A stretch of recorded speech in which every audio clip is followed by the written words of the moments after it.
हरिओम, जय श्री राम। स्वागत है आप सभी का हमारे यूट्यूब चैनल में। हम में से बहुत सी महिलाओं ने करवा चौथ का व्रत किया हुआ है। अब ये बार बार सुनने को मिलता है, यह मन में विचार उत्पन्न होता है बहुत सी महिलाओं के कि हम ही क्यों करवा चौथ का व्रत करें। हम करवा चौथ का व्रत करें तो पुरुष हमारे लिए या पति हमारे लिए क्या करते हैं, वो क्यों नहीं करवा चौथ करते। किसी पुरुष के लिए करवा चौथ क्यों नहीं बना हुआ है, क्यों? आप ऐसा सोचिए कि आपको ही क्या ये ऐसे आग। हाँ, ध्यान से सुन लीजिए। यदि आप यह किसी मजबूरी किसी मजबूरी के कारण करते, भाई परंपरा चली आ रही तो मुझे करना ही है, या आपके पति आपके ऊपर जोर जबरदस्ती करके कहते हैं कि आपको करवा चौथ व्रत करना है, तो आप मत कीजिए। यदि आप पूर्ण श्रद्धा के साथ करते हैं तभी आप कीजिए। ध्यान से समझिएगा, बात बहुतों को बुरी लग सकती है। प्लीज कृपया वीडियो पूरा देखिए और समझिए इस बात को। हर महिला को अपनी शक्ति को पहचानना है, वही ऐसी है। क्योंकि आज जो महिलाओं को, आज जो विमेन को, हम ऐसे कई कोई फेमिनिस्ट या बहुत ज़्यादा विमेन एम्पावरमेंट इस टाइप की बात नहीं कर रहे हैं। नारी सशक्तिकरण कब होगा? जब आप स्वयं समझेंगे कि मैं शक्ति हूँ, मैं शक्ति हूँ, तभी। शिव और शिवा एक ही हैं। जब एक हो जाते हैं तो वो कितना रूप दिखाते हैं, कितनी शक्ति है उनके अंदर। कभी शिव ने शिवा को दबाने का प्रयास नहीं किया, परंतु उसके एकदम साथ में ही साथ में शिवा ने भी कभी शिव को अपने से उनको भी कह सकते दबाने का प्रयास नहीं किया। जो मर्यादाएं थी उन सबको फॉलो करती हुई चली। सीता जी को भी देखिए, न शक्ति में कम थी, ना और किसी गुण में कम थी, परंतु उन्होंने राम की सहचरी अनुगामी उनके साथ चलने का प्रयास किया। अनसुईया माता को देखिए, अत्रि ऋषि ने कभी उनको दबाया नहीं किसी चीज के लिए, लेकिन अनसुईया माता ने एक ध्येय बनाया कि मैं पति की हर आज्ञा का पालन करूंगी। और जिसकी जिसकी सिर्फ उसी के बल पर उन्होंने ब्रह्मा विष्णु महेश जैसे देवता को पुत्र रूप में प्राप्त कर लिया, मतलब पुत्र बना लिया अपना। तो ये कोई दत्तात्रेय जी जो उनके पुत्र हैं। तो हम हमारी शक्ति को ही नहीं पहचान पा रहे।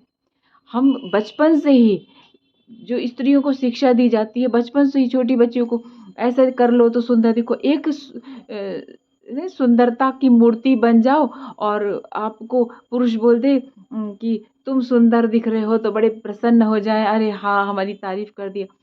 आप सुंदर हैं, भले आपका स्वरूप कैसा भी हो, आप गोरे हो, काले हो, नाक थोड़ी तिरछी हो, आईब्रो ऐसी नहीं हो वैसी।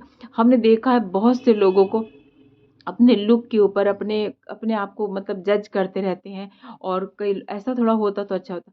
मतलब हम लोगों ने सिर्फ अपने आप को देह मान लिया है, एक देह जिसकी एक दूसरा पुरुष तारीफ कर दे तो हम अपने आप को एक सर्टिफिकेट मिल गया, अच्छे सुंदर दिख रहे हैं।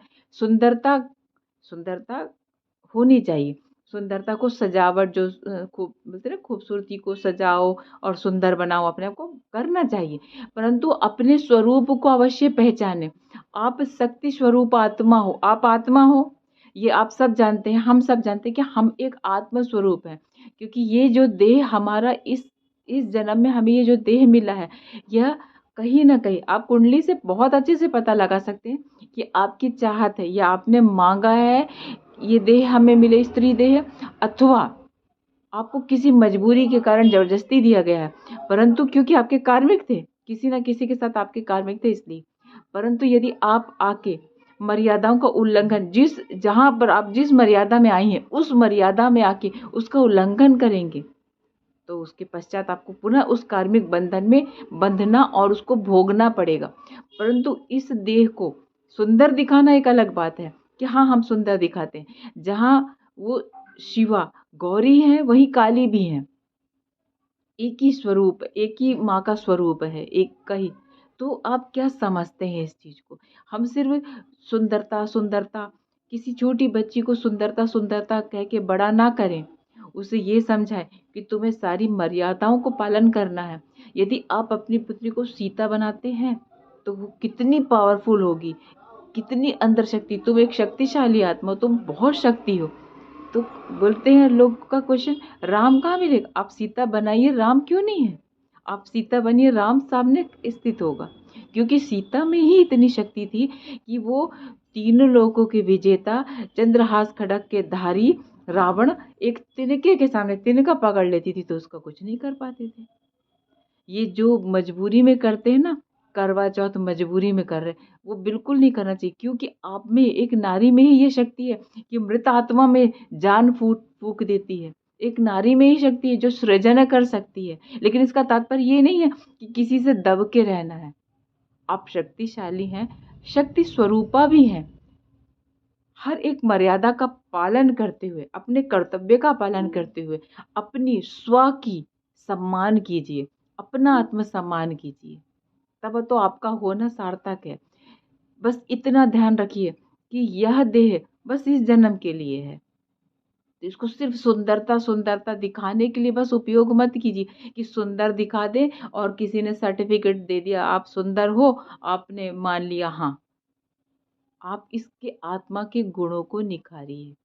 अपने जिस स्थिति में आपको जो कर्तव्य दिया गया, आप जिस स्थिति में हो, जो भी आपका कर्तव्य दिया गया, उसको पूर्ण मतलब करिए। हर एक स्थिति से उसको पूर्ण करते हुए अपने आत्म स्वरूप को भी निखारते चलिए और स्वयं को, क्योंकि हम सब प्रियतमा है उस प्रिय की जो परम आत्मा है। हम सब आत्माएं हैं, चाहे वो पुरुष देह में हो चाहे स्त्री देह में हो, हम सब आत्माएं हैं। और हम सब आत्माओं को किससे, अपने प्रियतम से, उस परम आत्मा से मिलना है। तो उस परम आत्मा से मिलने के लिए हम इसको आत्म स्वरूप में जाने अपने आप।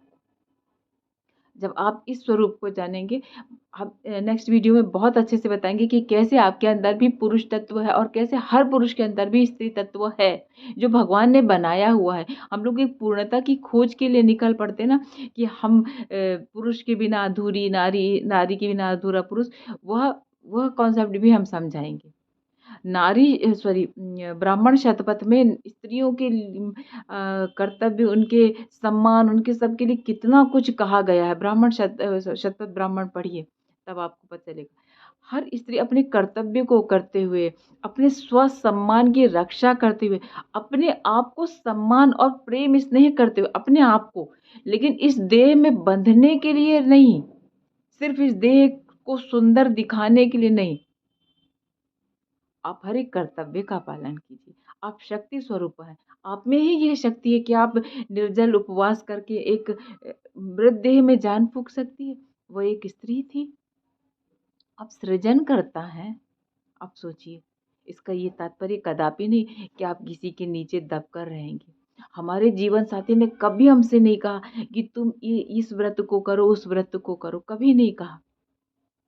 साथ ही हमने कभी नहीं उनको किसी चीज के लिए कहा हमको इसके लिए गिफ्ट दो या ऐसा कुछ हमारे लिए करो। तो अपना सम्मान बना के रखिए। आप किसी पर आश्रित नहीं हैं।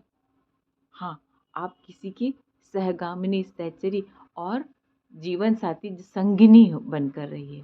अपने आप को पहचानिए, अपने आप को शक्तिशाली बनाइए।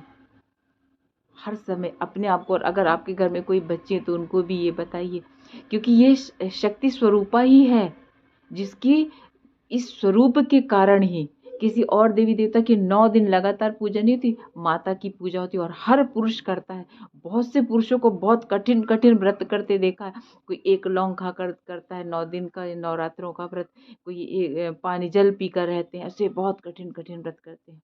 तो ये माता अपने कैसे स्वरूप से उनको उनको माता ने कहा नहीं मेरा सम्मान करो, उन्होंने अपने स्वरूप से, अपने कार्य से कर दिया कि आप मेरा सम्मान करिए। और कर रहे हैं पुरुष, आपका भी करेंगे। अपने कर्तव्य से भी मुक्त मत हो जाइए। माता पार्वती को देखो, राजा की पुत्री थी, शिव जी के साथ आई, उनके साथ रही, मगर कैसे, जहाँ पर उनको जिस समय जैसा लगा वैसा करी। अपने धर्म ग्रंथों को का अध्ययन कीजिए, और सही धर्म ग्रंथ की अगर मिल रहे तो यहाँ वहाँ से सुन सुनकर कुछ कुछ नहीं, तो आपको सही जानकारी मिलेगी।